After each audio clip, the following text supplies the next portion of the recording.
We're standing by the wonderful, notorious, infamous, delete which is incorrect, R4D, maybe the most famous of the ERAs, certainly the works car, with its independent front suspension, and the brave man who had lots of hair before he owned R4D, and quickly it went grey, is Mac Hulbert. Mac, you had R4D for a long time and raced it very successfully, and survived.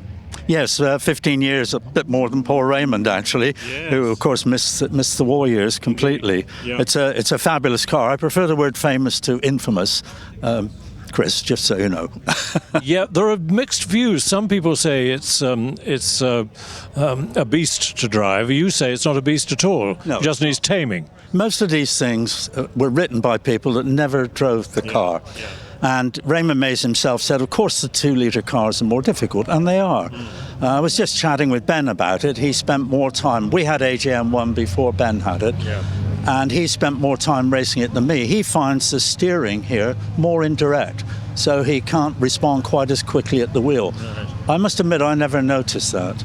It is considerably more powerful, and the weight distribution is biased towards the rear because the blower is in the cockpit on this. Between your legs. Which means you can't use as high a drift angle. Right. With a B-type, you can get them really sideways and they'll come back. Yeah. This one, you get beyond a certain point and it won't. But those stories are wrong, basically. But if you go into a corner on a trailing throttle, does it want to plough straight on? No. Doesn't understand. No.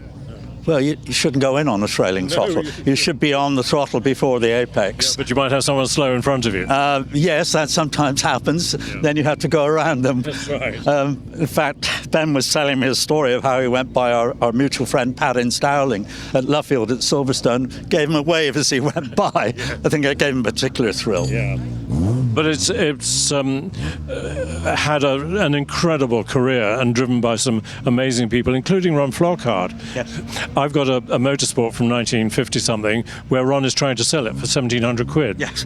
Well, he actually made the cover of Motorsport, and this car got him his Grand Prix drives, basically. Yes. Yeah. He was a fine engineer, and he managed to keep it running without any difficulty through the whole season. And Ken Wharton drove it a lot. Ken Wharton drove it. He also had a fine engineer who, in fact, did a lot of machining for BRM, and he used to take the blower apart between practice and competition drives and look for any high spots, because the Zollers were very prone to touch. Yes.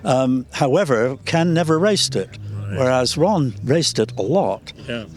Now it has a Roots blower, which is a lot more reliable, but of course you get 50 fewer, I should say, brake horsepower. You mean down to only 400? No, I mean, things are right. You can get about 300. Right.